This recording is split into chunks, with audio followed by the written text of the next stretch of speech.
LRH has given us study technology, he's giving us a data series, he's giving us PTSS tech. We have the ability to improve conditions, to see the realities, to be able to fight and have the courage to be able to crush these guys.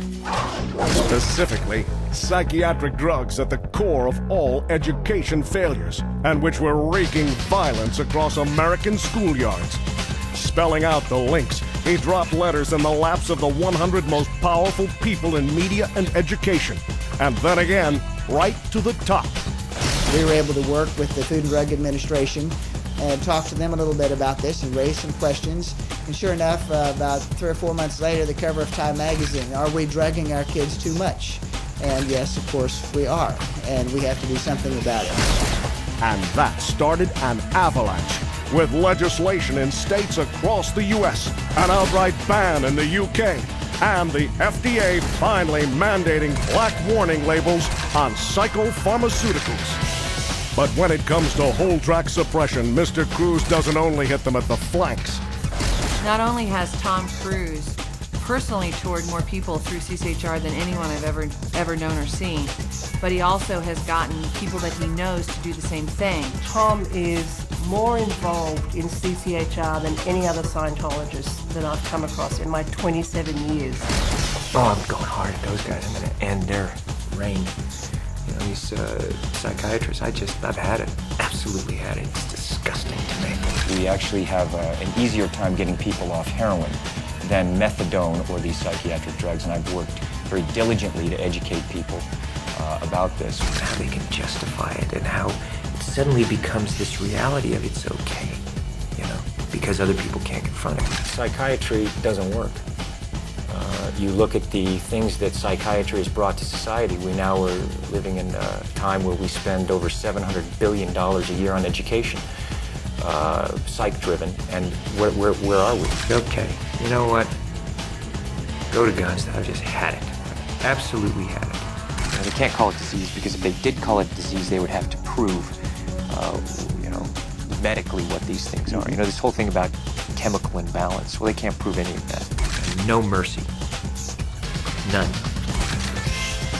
Then there's the backstage briefings to reporters in the afterglow of set blanks.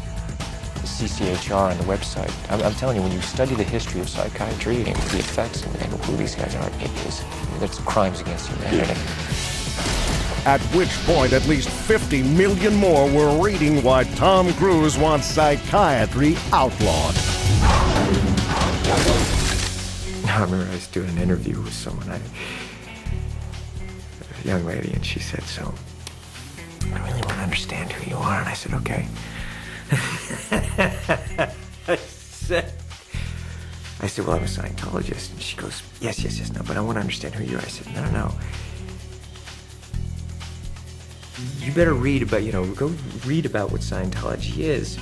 And she said, well, no, but I want to know who you are. I said, no, I'm a Scientologist. And he makes it known between everything else for which he's known as the biggest movie star ever. Night after night, city by city, through 18 and 20-hour days, Tom Cruise travels this world, meeting with ministers, ambassadors, and the American State Department, advancing LRH technology straight into the corridors of power. His presence alone opens the door for expansion. From the 10,000-strong crowds drawn by his presence and welcoming our new church, to the land of intolerance where he entered a Berlin mayor's palace to take the very symbol of that city, everyone knows when Tom Cruise touches down. Tools that people can apply to their lives to make them better. It's about improving conditions. It allows you to find out for yourself. There's things that we can do to help you not be a criminal, get you off drugs, a way to happiness, clear body, clear mind. Study technology, Criminon program. It doesn't matter what religion you are, these things work. And he's been doing it for years. I've been a Scientologist for 14, 16, almost 20 years. And if they should so much as raise an eyebrow, he throws down the gauntlet. This is people's reaction. No, I think maybe people say that to you. They don't say that to me. And given all else he's carved out across this world, you'd have to live in a cave not to have heard about it. Tom Cruise isn't just at the cutting edge of Scientology as a cultural trend, he's the blade. and it registers on every cultural barometer. For at least 2 decades, he's defined what's hip. And as of summer 2004, what's hip is Scientology. And if some people don't like it, well, and the numbers he reaches are astonishing. Across 90 nations, 5,000 people hear his word of Scientology every hour. Moreover, every minute of every hour, someone reaches for LRH technology or steps onto the bridge simply because they know Tom Cruise is a Scientologist. And combined with all else he contributes, he has recast the future for whole generations.